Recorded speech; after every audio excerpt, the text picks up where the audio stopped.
The COYGIG Pod and OTB Sports in association with Cadbury. A player and a half deserves a glass and a half of support. Everyone ran their socks off tonight and they left everything out there. I'm very proud of the team's performance. Let the shackles off Katie a bit so that she can go and play her game. We're going to go out there to beat them. We're going to try and beat them. I'm Kathleen McNamee and welcome along to the 6th episode of the COYGIG podcast, OTB's home of everything Women's Super League and women's football. By my side, as ever, is former Ireland international and Peamount United's Karen Duggan. We're a little bit chiller this week than we were last week when we recorded the podcast. I think you were probably still freezing and I was still just a bit blown away by the result in general. Yeah. But how have you been? What are your thoughts on the match, having been had a few days to calm down? I think everyone was still buzzing for a while. It's kind of one of those ones where, it was great to end the year on such a high, but now you kind of want to see what's next. Unfortunately, we have a bit of a wait for that, but at least we've plenty of other women's football to keep us chatting in the meantime. Yeah, and as you said, like, the wait may not be the worst thing in the world. It'll be good for the team, if not for our nerves in the long term.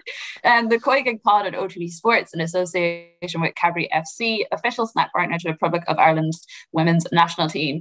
Later on, since we didn't have any WSL action, we'll be doing a very special all-time Irish WSL team of the week, of the year, of the century. I don't know, whatever way you want to look at it. All time. Yeah, we'll be getting dug into that with Emma Carroll, which will be very fun. And we will also be joined by Liverpool and Ireland's Leanne Kiernan, goal scorer extraordinaire at the moment. I think literally every time I log on to Twitter, it's just her little picture with goal beside it again for something else. Goals of the month, team of the month, player of the month. Yeah, she's getting it all at the moment. And it's so great to see. Couldn't happen to a more hardworking or humble girl. So I'm so excited for her and what's to come this season.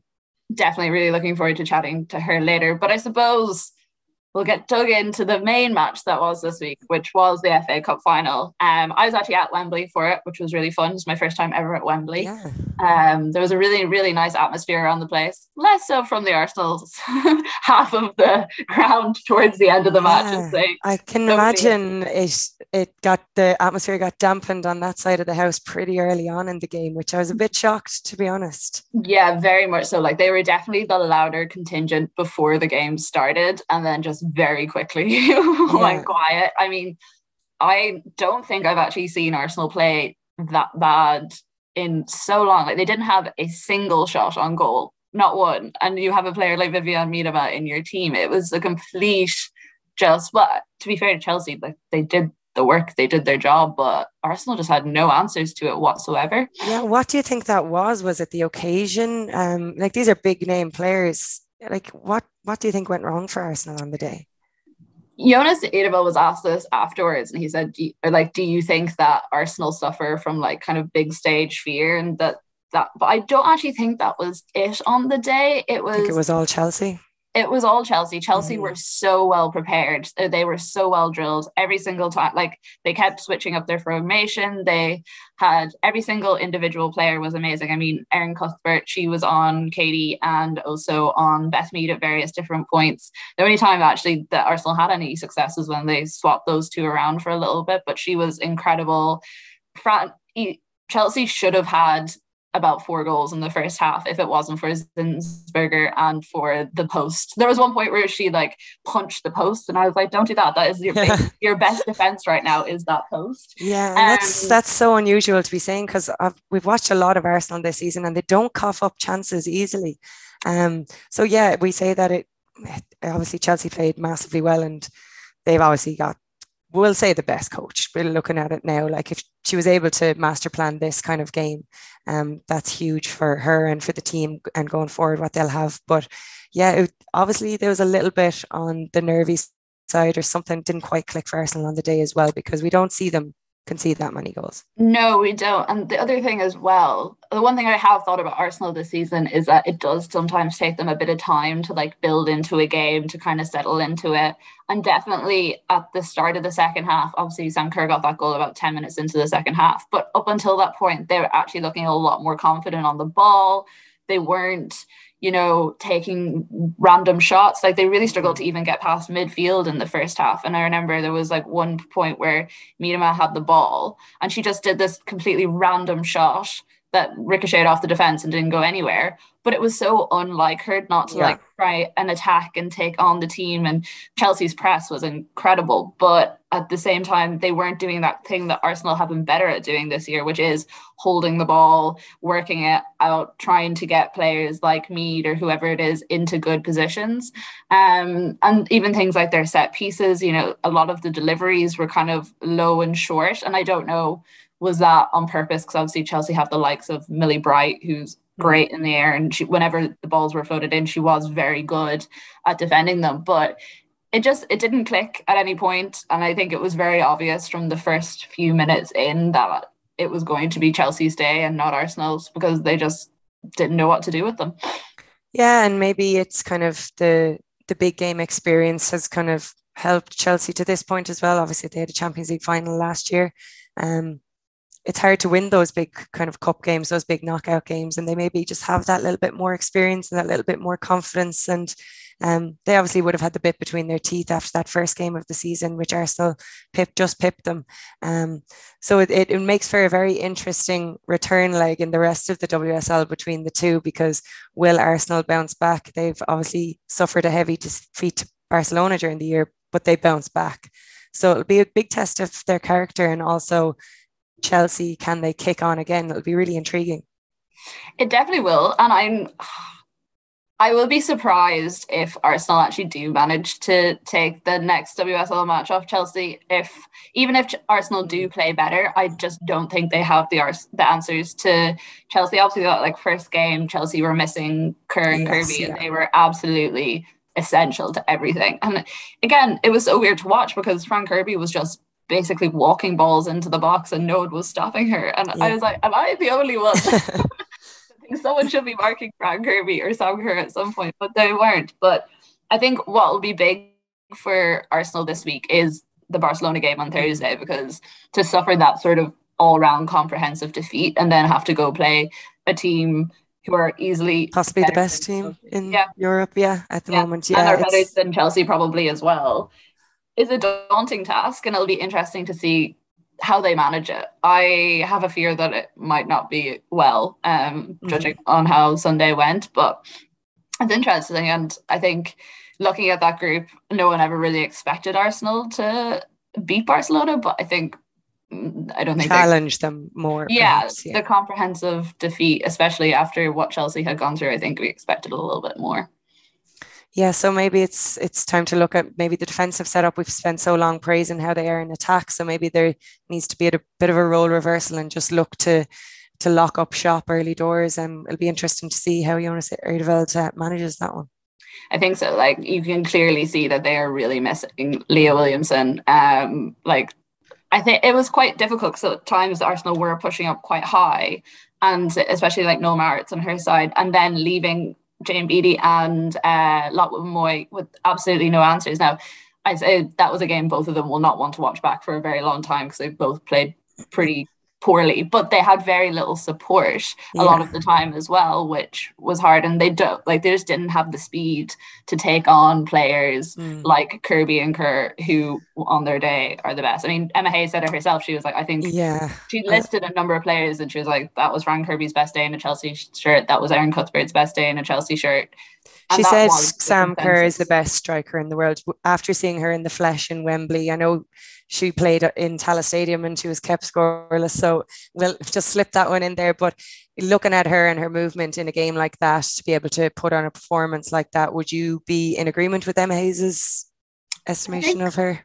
Yeah, I think so. I think the thing with Sam Kerr is that she can miss some howlers a lot of the time. She's not an elite finisher, I don't think. You look at stuff like her chip and it was a beautiful goal, but in terms of chances created versus chances converted, sometimes she falls down a little bit in that area. But the point is, she is always creating, she is always making those opportunities for herself, and she can pull off the spectacular when she wants to. So definitely her movement was incredible. She was all over the place. She's so fast.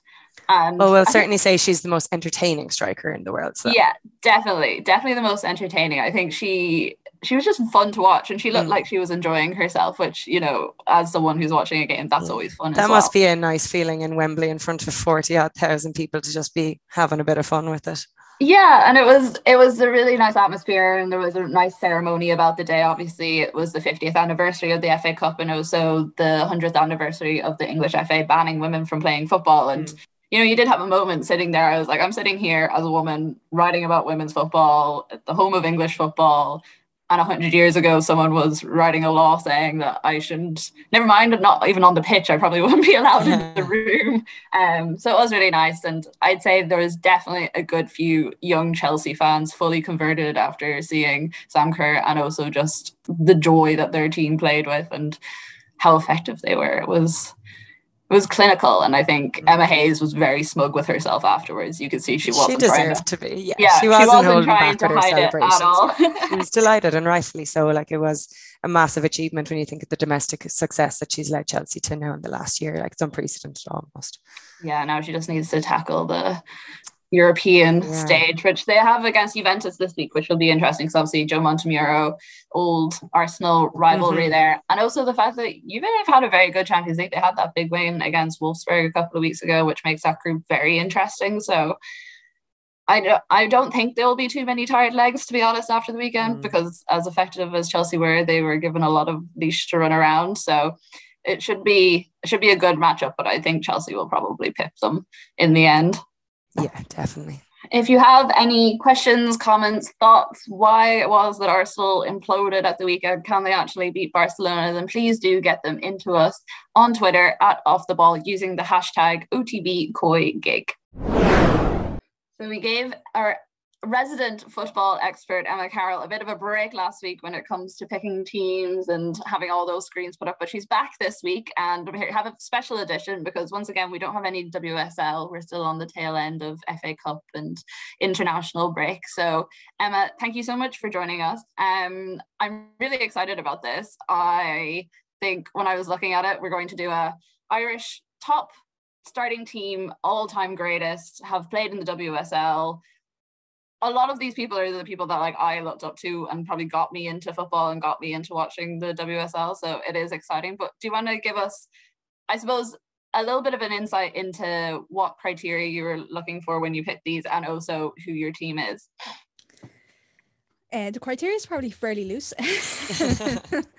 Appear and have played in the WSL, which obviously only came into existence in 2011. So some of these players kind of maybe just about got in there from a season or two. And then I was kind of looking at their impact as well in the women's national side as well, I suppose, is kind of the two of the biggest criteria. Yeah. You did and well. trying not to go all out attack as well. I mean, you do love going all out attack, though. I think we have established this. I did hear that in last week's podcast. It was on my mind. And I think having to dwell over this for the last 2 weeks as well was quite difficult. It's almost better when you just have to get straight into it based on performances from the weekend, whereas you're like, oh, okay. Okay, so give us your team. Who makes the cut? Okay, goalkeeper. There's quite a few of them in the WSL, but I think there's only one person that's going to get in goal. It's Emma Byrne. In defence, we've got Megan Campbell, Louise Quinn, Niamh Fatty, Yvonne Tracy. In midfield, Ciara Grant, Arsenal's Ciara Grant, Rusha Littlejohn, Megan Connolly, and then of a front three of Anya O'Gorman, Denise O'Sullivan, and Katie McCabe.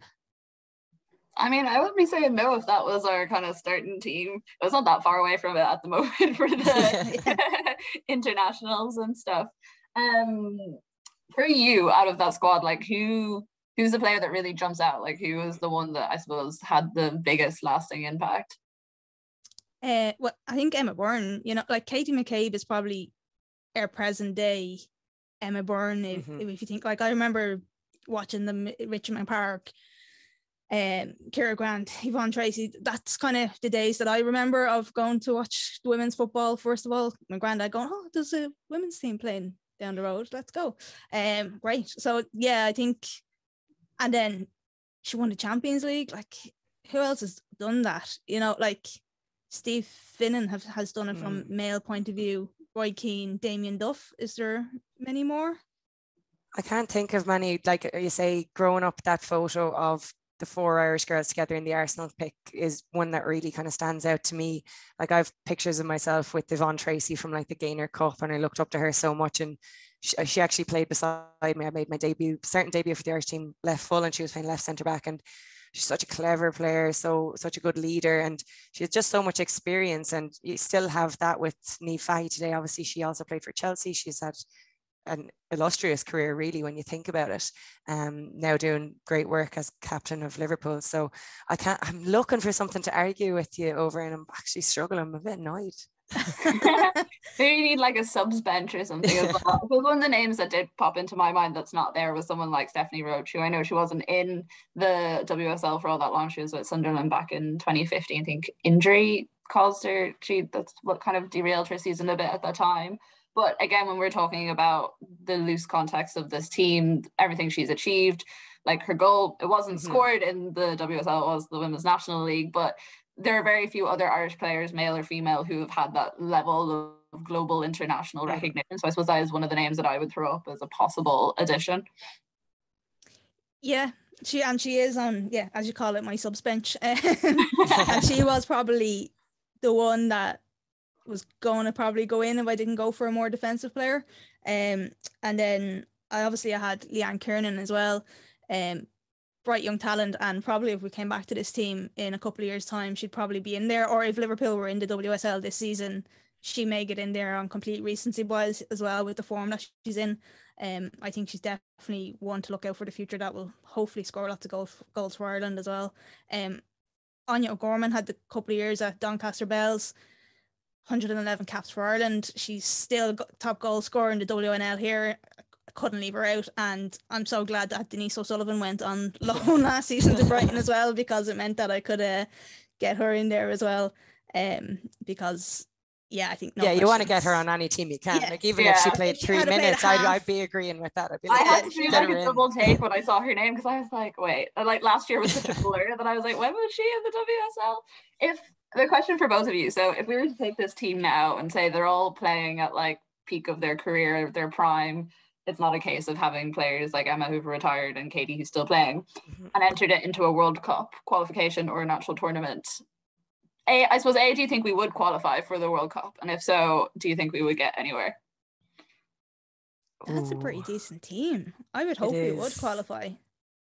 I think if this team, like if you had those kind of legends that you're seeing there, your Ciara Grants, your Von Tracy's, Emma Byrne, if you had them and the current level of support and professionalism and setup that the likes of Katie and Denise are now experiencing, I think it would be really hard to argue with it, because the natural talent that they all had and what they achieved when women's sport wasn't as big, when there wasn't as much support, I think I'd be saying, I'm giving that a good quarterfinal run in a Euros, maybe quarterfinal run in a Euros.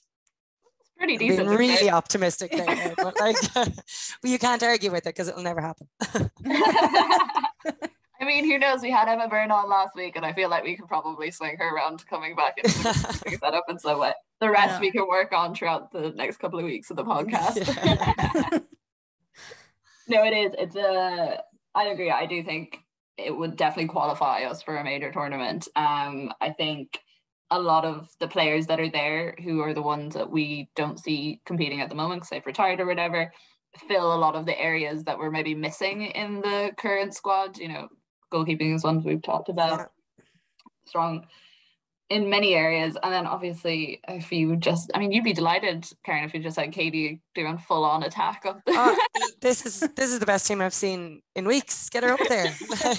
Absolutely, yeah. And if you had Megan Campbell behind her, Megan could just throw the ball to Katie and Katie could score. It's a very simple formula. Just get it in. But it would be great. Yeah, I think that will be a huge thing. I think those wing back positions are something that to look at, and we're obviously missing players. Harriet Scott was there, Megan Campbell was there, so there will be scope to push Katie on, and this team kind of has reminded me of that. So yeah, no, it's definitely a combo that you would be worth looking at. Yeah.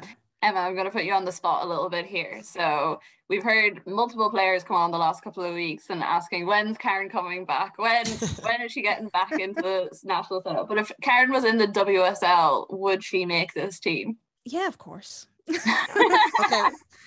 First Will I name be on the mean team and sheet. ask you who you drop on that team instead? No, I'm looking at that team now. I think there's very few that I could compete with, particularly that position. Like Kira Grant, she was one of my heroes. Obviously, she was a Waterford. I was kind of Kilkenny, so she was always someone I looked up to. Same with Yvonne Tracy. So I can't. I'll leave you off with that one. I can't see myself competing. I'll be maybe second sub. We'll say second sub. We know you are notoriously humble when it comes to these things, Karen, so we might not trust well, your having opinion. never played in the WSL or professionally, I think it's a safe bet. That's a safe bet. Retired at 27. Come on, girls. You never know. I'm just putting it out there. I'm just helping everyone else with the get Karen Duggan back on the national team. Maybe we'll just have you instated as manager or something, so then you can just play Katie up top all the time. No, just let me talk the talk with you, on a weekly basis. That's from the warmth of this little office that I have here. Yeah, I think it says a lot as well that Emma Byrne is still the one that's going to be, because that's the position where we actually that's currently playing. Yeah, that's the one position where we could debate it, but you just can't. You can't. No, you would never debate it. It's crazy to think that this 5 goalkeepers that have played in the WSL, and it's still only one name on that will get in there. I was trying to formulate some arguments in my head, like just for the crack, and I literally couldn't come up. I could just imagine like both your faces if I turned around and I was like, maybe we should have, I don't know, Grace Maloney or Courtney Brosnan in there instead of Emma Byrne. I think I'd probably be not after last week's podcast. I was literally trying to get her back playing. Yeah, very true. Yeah, I she's talking about these coaches, and I'm like, you were that too. Yeah. I know, she is an all-time great. Well, Emma, thank you so much for joining us. As ever, if anyone has a name that maybe we have missed off, or you think it is completely unfair that certain people have been played on this team and others haven't, please do let us know. You can get them into us on Twitter at @offtheball using the hashtag OTB COYGIG. This week we have Leanne Kiernan with us, Liverpool and Ireland player. Leanne, how are you? I'm great, thanks. How are you, Kathleen? I'm good. No, you're on your way to the airport at the moment, so thank you for joining us. You look a lot more glamorous than I normally do when I'm on my way to the airport. Thank you. I suppose just to launch straight into it, you have been having an incredible season so far. I think every time I look at Liverpool's results, I just see your name beside multiple goals. How have you been feeling the last couple of weeks with how everything's going? No, honestly, I've been feeling brilliant. Even since moving to the club, pre-season has went pretty well for me. Touch wood, thank God, no injuries. So, and I'm playing with a smile on my face, so can't complain. Did you have a kind of sense when you were doing pre-season stuff that you mentioned injuries, like it's something you have struggled with in the past? Did you feel like this was going to be your season? Like this was going to be a season where you were going to be hitting the numbers of goals that you are? I suppose I was really ready for last season. My pre-season in West Ham went really well, and then unfortunately straight away when the season came, I picked up the shin splints. So I feel like I went more wisely into this season. Like if I need a day off, I'll take it rather than doing the extra training session, so that I'm able to play the games, because realistically I don't want to be a training player. I want to play the games. So obviously I have targets in my head. I have a wee whiteboard in my room, and I've ticked some of them targets for Christmas, so we'll have to make new ones. I think in the position you play, kind of it's mostly about confidence, because we all know the ability you have. So having that clean run of form and the praise you're getting, how big of an impact is that for you now this season? Yes, of course, it's massive, and it's a big thing about believing in your own ability, I presume. I find that like when you're in a happy place in life and everything else is going well, that your football naturally, you're doing well and you're not overthinking it. And thank God with no injury runs now, and it's been going well. So let's hope it keep going the way it's going. It's not just you, it's kind of like the whole team. There seems to be a really great atmosphere around the squad. I don't know, is that something like that Matt has brought in? Obviously in the past, especially last season, there were some criticism around Liverpool and like the club and how it was run, but it seems to very much be making that strong march to return to the WSL. Yes, exactly. It's been going really well. And I suppose we have a great atmosphere. It's very competitive in training. And of course you have everybody kind of fighting for a spot, which is quite nice, that like you have to be kept on your toes. How much does that impact you, you know, when people are talking about other clubs and the amount of investment they have and they're saying, oh, why aren't Liverpool doing the same? Does that come into your conversations daily, or are you very focused on your own job and you don't kind of say, oh, I wish they gave us more?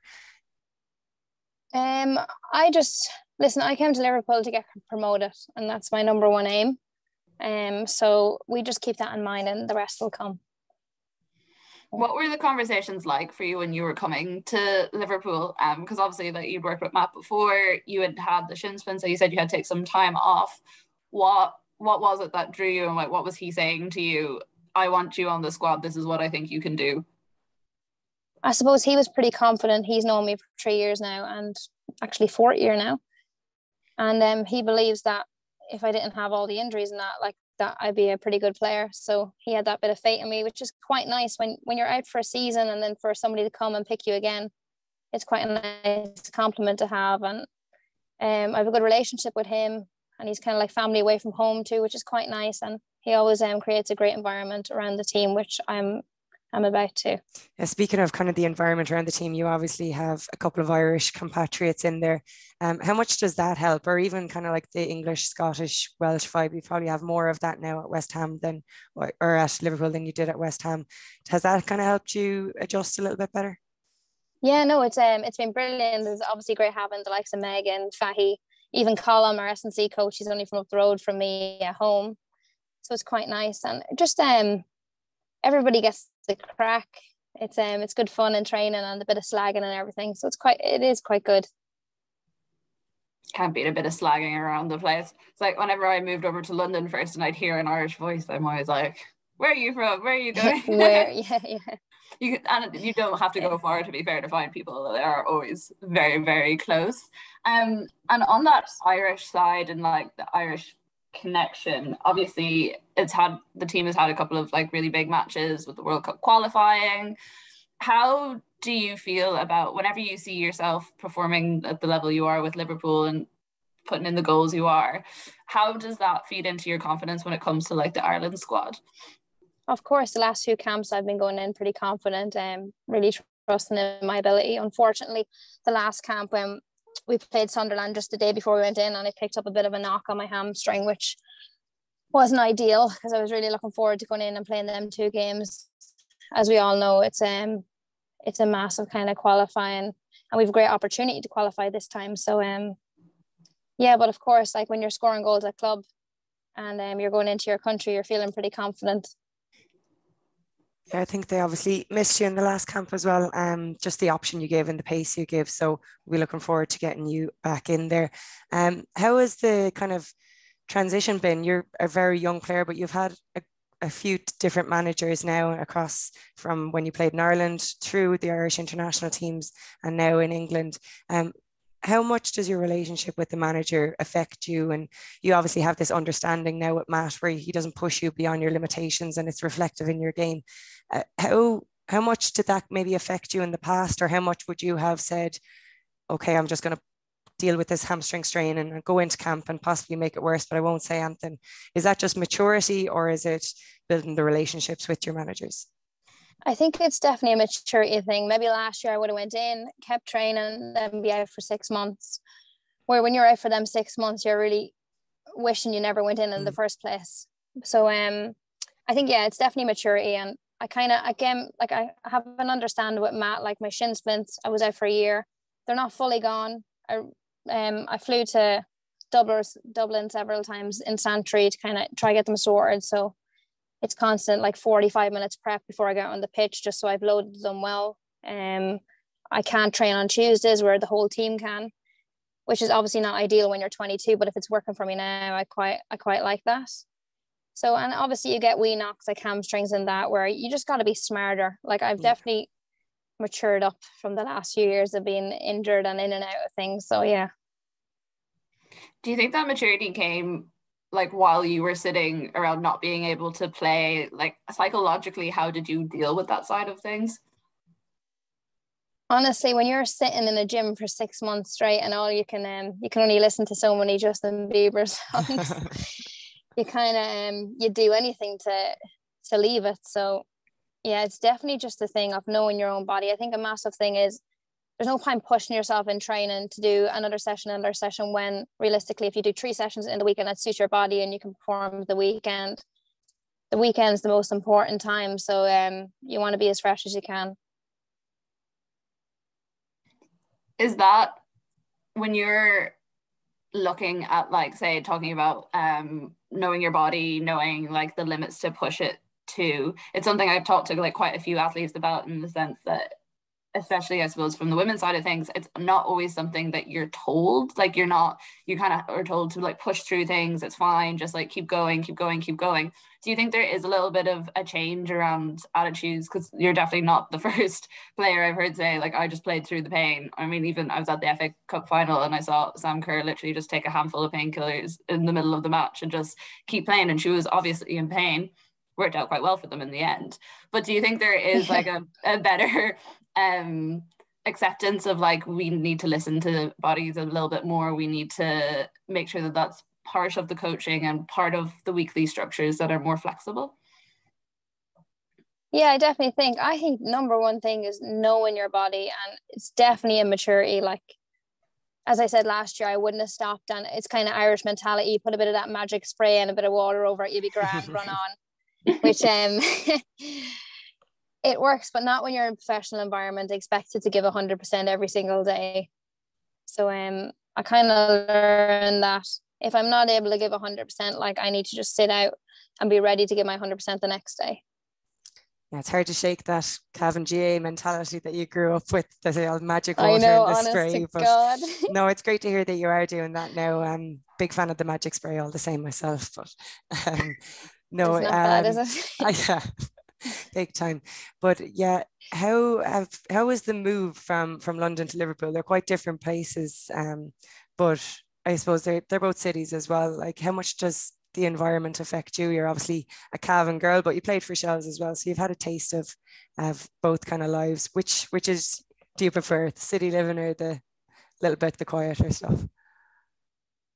No, I definitely Liverpool's definitely more my scene up north. You're half an hour away from like anywhere in the country. It's very similar to Ireland. And it's just good people. I swear everybody's half Irish in some sense in Liverpool anyway.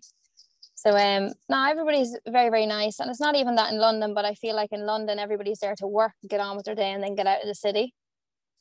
Where it's just more of a, like, I don't know, friendly scene in Liverpool. I'm really enjoying it. And to be honest, it's a half an hour over and back on the plane, so I'm home now every second weekend. I'm home. Kind of funny sometimes when you think about it, that like you can practically get from places like Liverpool or London quicker back home than you could if you were getting a train across the country or a bus or something. Honestly, it's madness. And have, like, with moving around like from London to Liverpool, having the injuries, was that something that was difficult? Because obviously I know you said that you had like good people around you and you had like good support, but it must be quite strange sitting in the gym by yourself in a country that isn't your home country. Yes, for sure. And the type of injury I had, it was kind of like, there was no like, you do your hamstring and it could be like 2 weeks, it could be like 10 weeks. But with shin splints and that, it's kind of like a training thing. So like, I might be able to train today, but I'll be out for 3 weeks. So it was kind of like, it was not knowing when you'd be back, which is quite annoying. But when I got my MRI in January, so I was out from just after September till January, and I got my MRI and they said I needed to take like till the summer off. So obviously Beardy, we have a good relationship and he kind of knows what I need sometimes. So he let me go home for a month or two, which is quite nice, just to get out of the environment, kind of be back in your normal family environment, which you do miss obviously when you're away. But yeah, I've definitely grown from it and matured, and setbacks, but now it's working out rightly, so I can't complain. What did you get up to while you came home?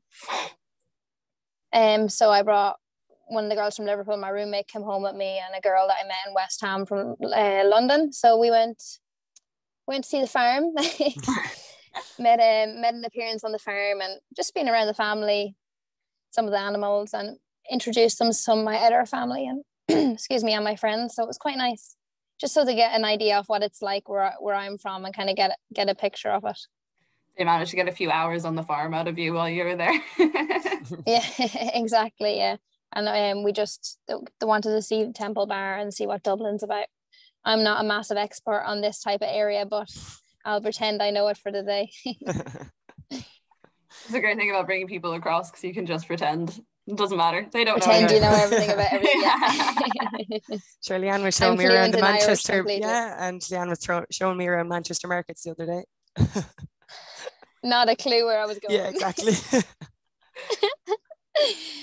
Oh, Christ. We've completely outed you in a public setting now. So. No, Leanne was on the hot chocolate, to be fair. Yeah. I let these ones go on a hard. When you said earlier that you like setting goals for yourself, you have certain things you want to achieve, but it's not even Christmas yet and you've already achieved some of those things. What were the ones, I suppose, that you were looking to achieve that you've already done? I suppose goals, certain things in training that I need to work on. Example, like 1v1s, I want to get better at that, and my crossing ability on both feet. And there's always like little areas that I want to improve on. I'll always spend like 15-20 minutes after training doing them wee bits, just so I can, it's not an excuse when I come into a game. And I'm the type of person that if I've knocked off that and I'm like, well, maybe I was quite narrow-minded thinking I'd only get that, like I need to make it bigger, so I'll make it bigger, I'll rub it out and make it bigger, and hopefully I'll make them before Christmas now. So we still have three games left. It's impressive, like even just the 15-20 minutes after training, like how much you can achieve with just that small amount. Is there any sort of, like, if you're looking at your career for the next 3, 4, 5 years and beyond, what is the kind of like big goal? Like obviously everyone wants to win matches, achieve certain things, but like on a personal level? I want to qualify for a tournament with Ireland. Definitely, that's it's not achieved so far, but I definitely believe that we can achieve it. We have great players in that team. And I think it's a great group. I think we kind of always said it when I was playing stuff, I would love to. But now I think with the current crop and the current levels of support that you're getting, I think now when people say it, there is a little bit more belief behind it, and you're so young, it definitely feels attainable for someone like you in your career at this stage, you and the likes of Heather Payne. Like when you say it, you totally believe that Ireland are going to qualify for a major tournament. So there is a shift, I think, even though you would have said it years ago, I definitely think it's said with more conviction now. Exactly, yeah. And like, listen, there's an awful lot of players now playing with Ireland that's abroad, which also helps that they're coming from a professional environment. And we know what we need to do to achieve it. And obviously some games mightn't go as planned, but then the next game we're standing up. So hopefully now is the campaign that it'll work. I really hope so. I mean, we say this every week on the show, but I just think it would be such even as someone who like watches the game and obviously wasn't involved in the way like both yourself and Karen, where it feels like a very different atmosphere, and the belief is there in a way that hasn't been before, in that when people ask me, do you think Ireland can actually qualify? Obviously you always are like, yeah, of course we can, anything can happen. But now it feels, if it's not this time around, that it's coming quite soon down the track. And I think, like you said, I mean, you were saying that you want to go up to the WSL at Liverpool next year. If that happens, like that's another person in the league, which is great. More professionalism being brought back, and like Karen said, you're so young as well, that there is so much potential, which is really exciting. And I don't know, I feel it's nice to hear that that's actually in the squad group, I suppose, as well. It's not just something that we're seeing on the outside. Yeah, for sure. And some people forget, like, it's obviously a massive achievement, like playing with a big club like Liverpool, and like the girls are obviously playing in the WSL too, but we're born and bred Irish, and like you do anything to put on that Irish jersey. And I feel like that's my proudest moment to date. Like we've played in Wembley and the FA Cup final, etc. and all that, but I take everything back just to like, I made my debut when I was 16 or 17, and my family watching, like, I think that was probably one of my proudest moments to date with football. Yeah, I think that's very evident for a lot of the Irish girls. I mean, realistically at the moment, girls aren't going abroad to go and make millions. They're going with the view of improving themselves and bringing that back to the Irish team. And that's really good environment for camp as well, that you're all very much pulling in the same like direction. It's no big time Charlies. You're all there to do the same thing. And even if people are playing WSL 1, WSL 2, or if it's Women's National League, at the end of the day, you all have the same goals. And I think that that's kind of what's special about Ireland as well, that that camaraderie that's always there, no matter what level you're playing at. You're all, when you're in camp, you're very much in camp together as one team. Exactly. You said it right there, Karen. Thanks. Love that. I was going to say, brilliant. Sky, I need to get you on board for the next like pre-match motivational video or something. Maybe when my voice comes back a bit better. Those Christmas markets were rough on, I'm not going to lie. I was just about to say, Karen, how'd you lose your voice? I'm a bit of a cold, Leanne. Yeah, I was thinking it. Leanne, thank you so much for joining us, and have a safe flight and best of luck with everything. I know you've been giving me a lot of enjoyment the last couple of weeks with everything you've been doing on the pitch, so best of luck and hope it continues. Perfect. Thanks very much for having me. Thank you. Well, that's it for this week's COYGIG Pod on OTB Sports in association with Cadbury FC, official snack partner to the Republic of Ireland's women's national team. Thanks so much to our guest Leanne for joining us and giving us her time. It was a really interesting conversation, especially for someone so young who'd gone through so many different injuries. And also thanks to Emma with her Irish all-time great WSL team. I think we had some interesting discussions about that. So if you have any thoughts on it, if you want to let us know who we missed out or who you think really deserves a position in the team, then please do get them into us at Off the Ball on Twitter using the hashtag OTBCOYGIG. We will be back again next Tuesday with another podcast with more interesting guests, more fun talk about football. Karen, thank you for joining me. Thanks for having me again. The COYGIG Pod on OTB Sports in association with Cadbury. A player and a half deserves a glass and a half of support.